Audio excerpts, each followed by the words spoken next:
Par conséquent, le sieur Mouhamadou Ngom, cité par les rapports de la CENTIF, étant député à l'Assemblée nationale, le procureur de la République financière sollicite, conformément aux dispositions citées ci-dessus, la saisine de l'Assemblée nationale aux fins de faire lever son immunité parlementaire en vue des poursuites évoquées. Après la lecture de la demande de levée de l'immunité parlementaire, le président de la commission ad hoc a donné parole à Mme Aïssata Tall, défenseur de monsieur le député Mouhamadou Ngom, pour ses observations. Celle-ci a axé son discours sur 2 points qu'elle considère comme factuels. Sur le premier point, elle a indiqué que notre collègue n'a jamais refusé de comparaître. Selon elle, il a été retenu dès le début de la procédure que c'est elle qui sera son défenseur, et pour ce faire, il y avait 3 options à considérer. La première option, présence de monsieur le député Mouhamadou Ngom, assisté à son défenseur. La deuxième option, assisté de son défenseur. La deuxième option, présence uniquement de monsieur le député Mouhamadou Ngom. La troisième option, présence uniquement de son défenseur. Elle a informé que notre collègue a finalement choisi la troisième option, dira-t-elle,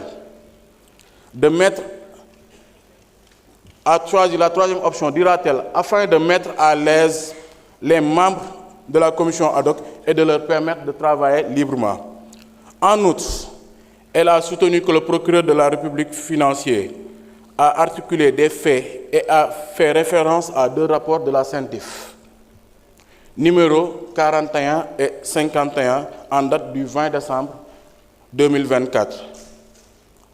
D'après elle, ces rapports devraient être mis à la disposition des membres de la commission ad hoc pour leur permettre de connaître de l'exactitude des faits reprochés à monsieur le député Mouhamadou Ngom. Madame le défenseur a également relevé qu'en l'espèce, le dossier de poursuite équivaut à une lettre de transmission, alors que le procureur général près la Cour d'appel de Dakar et le procureur de la République financière auraient dû transmettre ces fameux rapports. Sur ce, elle a demandé la suspension de la séance jusqu'à ce que le document soit communiqué aux membres de la commission ad hoc. Elle a, en outre, laissé entendre que si cette demande n'est pas honorée, elle serait dans l'obligation de se retirer. Sur cette question, un commissaire a soutenu que lors de la première réunion, Monsieur le Président Abdoulaye Tall avait fait allusion à ces rapports de la Cellule nationale de traitement des informations financières, CENTIF, ayant servi de base à la saisine du procureur de la République financière. Or, les membres de la commission ad hoc ne disposent que de 3 lettres susmentionnées. Pour les mêmes raisons, il a également demandé la suspension de la séance.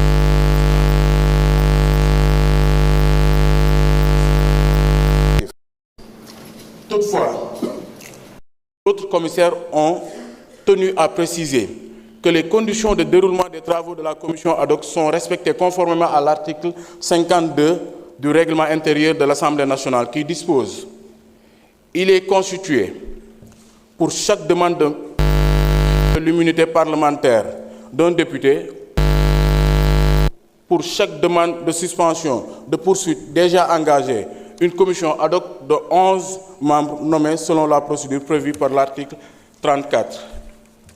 La commission doit entendre le député intéressé, lequel peut choisir des débats de l'Assemblée nationale en séance plénière sur les questions d'immunité, peuvent seuls prendre la parole. Le président, le rapporteur de la commission, le gouvernement, le député ou son défenseur et un orateur contre. Ainsi, cet article préciseront-ils pose juste le principe du contradictoire à travers l'audition du député concerné. Ce principe a été respecté du moment où Mme Aïssa est présentée devant la commission qualité de défenseur du collègue mis en cause. Les commissaires ont ajouté que la commission ad hoc ne saurait être confondue avec la commission d'enquête qui dispose de larges pouvoirs d'investigation. Elle n'est ni un organe de poursuite, ni un cabinet d'instruction, encore moins une instance juridictionnelle.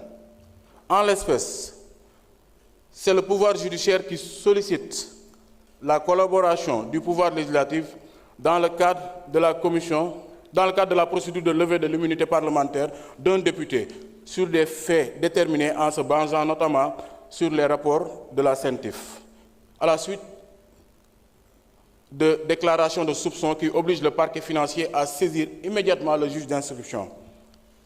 Selon ces mêmes commissaires, le procureur de la République financier a suffisamment motivé sa demande et clairement indiqué les chefs d'accusation en vertu desquels notre collègue est susceptible d'être poursuivi. Ils diront, dans ce sens, que cette présente procédure, au-delà qu'elle soit parfaitement conforme à la pratique parlementaire, respecte les dispositions pertinentes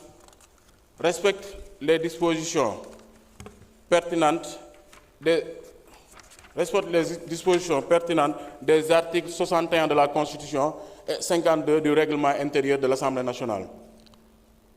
Sous le bénéfice de ces considérations, Monsieur le Président Abdoulaye Tall a demandé aux défenseurs du député Mouhamadou Ngom de se retirer de la salle afin de permettre à la commission ad hoc de statuer sur la demande de suspension des travaux jusqu'à la mise à disposition des rapports de la CENTIF à la commission ad hoc. À l'issue du vote, 10 membres ont été favorables à la poursuite des travaux et un membre a manifesté son désaccord.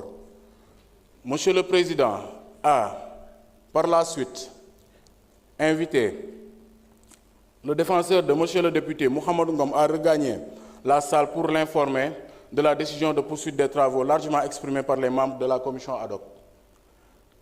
Madame le défenseur dira prendre acte de cette décision et à remercier les commissaires avant de se retirer. Poursuivant les travaux, les commissaires ont tiré les conclusions de la commission en statuant définitivement sur la demande de levée de l'immunité parlementaire de notre collègue en procédant au vote. En conséquence, la commission ad hoc tenant compte du caractère sérieux et motivé de la demande du procureur de la République financier qui fait état de soupçons graves contre le député Mouhamadou Ngom étayé dans les rapports 41 et 51 en date du 20 décembre 2024 de la CENTIF, a adopté à une très large majorité la décision de recommander à la séance plénière de l'Assemblée nationale de lever l'immunité parlementaire du député Mouhamadou Ngom pour permettre l'ouverture des procédures d'information judiciaire et à la justice de faire toute la lumière sur cette affaire. Merci, Monsieur le Président. Je vous remercie, Monsieur le rapporteur. Mes chers collègues, j'aimerais rappeler les dispositions de l'article 52, dernier alinéa de notre règlement intérieur. Lors des débats ouverts par l'Assemblée nationale, en séance plénière sur les questions d'immunité, peuvent seuls prendre la parole le président, le rapporteur de la commission, le gouvernement, le député ou son défenseur et un orateur contre. La parole est à notre collègue Abdoulaye Tall, président de la commission ad hoc.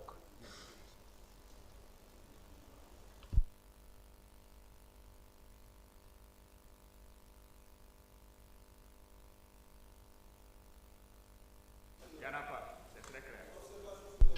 Pas d'observation, c'est clair.